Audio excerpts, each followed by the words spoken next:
You won't believe what I found on Canvas. First off, it's a social media platform built into MyMiniFactory's website where you can post your own pictures of your things and your 3D prints and whatever. So join me as I ask the question, why should I post on Canvas? At number 10, we have Fallout.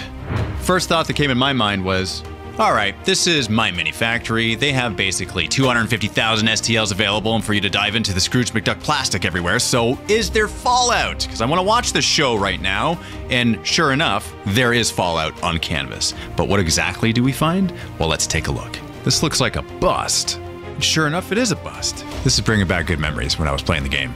Next up, we have Eccentric Owl's print of a Vault-Tec girl. And wouldn't you know it, when I found her, I scroll up one, and I find a Wasteland Ranger by Jeremy Wong. This particular miniature made out of resin, and what does Jeremy Wong have to say about it? Was fun to paint, good model, very easy to use, and has that gun and a G36. That's pretty sweet. Eccentric Owl.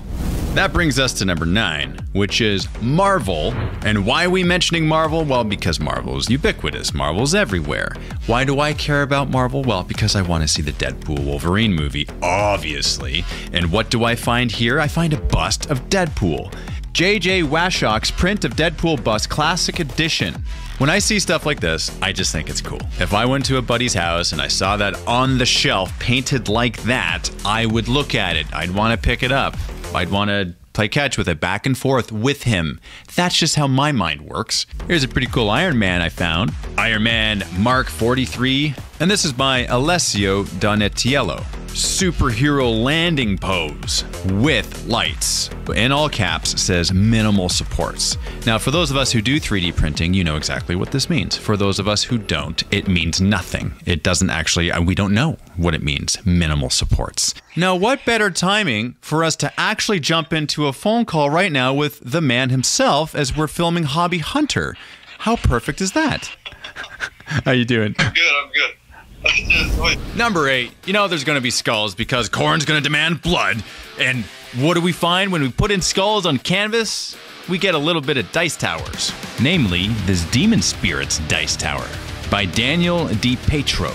The more I look into the sockets of this thing, the more I realize all the little spinny, going on for a long time, mesmerizing thing that's happening. Let's dive back into some skulls. Like this human skull for Wargaming that's glowing green by Bert Davis. Okay, man, there's got to be a story behind the skull. I clicked on it, I was looking for a description, it just said printed in resin, it doesn't say anything else. What is the story behind this skull?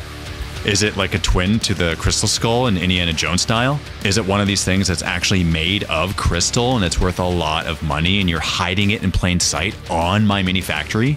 Let's face it, it's a pretty exciting time to be alive. It's a time when we have green glowing skulls. Moving on to number 7. At number 7, I'm feeling happy. I feel like I'm in a happy mood. So I typed in happy in the search and what came up? Well, the first thing is a happy dumpster. Like, why wouldn't it be?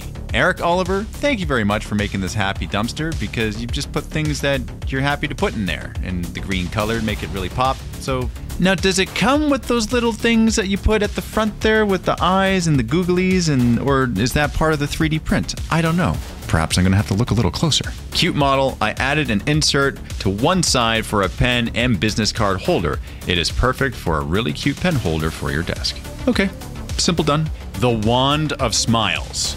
If you type in happy, the Wand of Smiles comes up and one can only guess what the power of this is. And it's Ali YDG's print of the Wand of Smiles, I should add. And it's definitely on the happy note because when you scroll down, you see some related prints. You get the Wand of Terror and the Wand of Fireballs, which in my estimation are not happy wands. Okay, they're a little bit burning and killing and maiming and sculling. So, hey Evie, what's a random word from the universe? Just one single word that I should put into the search for Canvas. Here's a random word for you to search on Canvas, Dave. Metamorphasis. Good word, Evie. Now we search. Moving on to number 6, let's go through a metamorphosis. Now let's dive into the fascinating world of metamorphosis on Canvas and see what interesting insights and perspectives we can uncover. Let the exploration begin. Cursed Horrors come up by Diogo Costa. Wow, Dave. It looks like the word cursed has led us down quite a dark and intriguing rabbit hole on canvas. If I say yes, does that mean that I have a propensity for violence? Not necessarily, Dave. And on a completely related or unrelated note, look at this cursed bear, this dragon cursed bear, which has a rib cage hanging out of it. It's insane. Interesting observation, Dave. We're not necessarily sad, but we might be feeling a little blue. At number 5, let's see what we got for blue. I type in blue, what do I get? A Blue Lightning by Jim Holmes. Yeah, it looks like a character, possibly a D&D character, a Dragonborn Paladin. I'm gonna guess that's a Dungeons & Dragons character, you know. See, once again, I wanna know the story behind this character. I would encourage anyone who posts anything to Canvas to fill in that description part, where you kind of give your thing a little bit of backstory, you know? Just because it's fun. Because I'm curious. Now we need to know. Rumbling our way to number 4 is monsters. Here's a classic. I'm gonna type in monster. Dan has some midnight rats. I stand corrected. Midnight goblin giant rats. Ooh. Orc barbarians, pre-supported by Gideon Curry. Well, that's pretty sweet. And then underneath that, we have a frog behemoth by Daniel DiPietro. These are some cool looking monsters, man. They look like Play-Doh. A little bit of putty going on there. Like, I'm looking at it and my mind is confused. At first I saw the deep green color, which made me think of plasticine as a kid. And then now I'm actually curious as to what the creature is. So if you have any, you know what, I'm gonna look at the description. Please, please, please, please, nothing. Okay, you guys gotta write the descriptions here, because I'm gonna make up my own stories. At number 3, we have Cosplay. When I type in cosplay in the search for Canvas, this is what comes up. Thomas Nielsen II's print of Olmec mask. This thing right here is positively terrifying. I mean, if I saw that in real life, I'd be all eyes wide shut, freaked out, man. Who wears a thing like this? And yet I can't stop looking at it. I gotta admit, like my eyes are drawn to the thing that's scary. It's nightmarish, man. It's like a demon mask. What are you doing to people in their lives? Giving them nightmares. I think it's gorgeous, actually. I think it's really, really. About 1 day, 16 hours print with cheap PLA at 0.2 millimeter layer height. Yeah, that looks really cool, man. It's very ornate. Bit of a Eastern aesthetic influencing this whole nightmarishly beautiful thing that I'm looking at right now. At number 2, we have what happens when we type in Wargame. And according to when this video was made, warriors, wolf clan goblins come up by Red Vein. Right there. There's nothing quite like having a wolf icon in the middle of your shield if you're a goblin.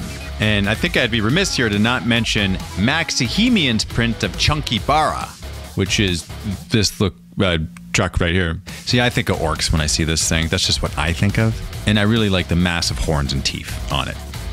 And I did say teeth for those who were curious. And that brings us to our number 1 pick for things we find on Canvas and reasons why we should use Canvas. It's because Robert made a ones print of Titan Forge's Red Leaf Elves is on here. And take a look at this. The thing I love about pieces such as this is you don't necessarily have to know the story behind a miniature or even a pair of minis. You can kind of glean what's happening. Like, look at this. That wolf's feelings were hurt. That's a sensitive wolf. I'd be more afraid of that elf than I would be of that wolf. She's about to lay down the law so hard against whatever fool said those words that hurt that poor wolf's heart. That wolfie's heart. Right there. Like, that's so much care. Do you not see this? Is that not your interpretation of what I'm seeing? Like, that's what I'm seeing. I think that's the really cool thing about art. And I think there's ways in which we can improve this user experience. Like perhaps maybe adding the like I want to like this. All right, I'm like, cool, that's a cool thing. I want to like it. Is that so bad? Is that so wrong? I want to ask what the story is behind that. I want to talk to the artist. Maybe having a comment section function would be a good thing too. What do you guys think? Do you think we should add these things or have them add those things on Canvas? There's Canvas there. I've provided a link there, also in description if you want to go over and make your own account, post your own pictures of your painted minis, whatever. The whole purpose of this is to explore new facets of engagement for us miniature painters, us hobbyists, us people who just love the plastics in all the varying scales and sizes. As we can see, we got busts, we have miniatures, we have dioramas, we have practical things we can print out of this. I saw a doorstop. That's a practical thing that you can use in everyday life. And all of this stuff exists on MyMiniFactory and on Canvas specifically on MyMiniFactory to see the finished versions of these things. So super cool. Thank you very much. Happy wargaming, and I'll see you in the next episode.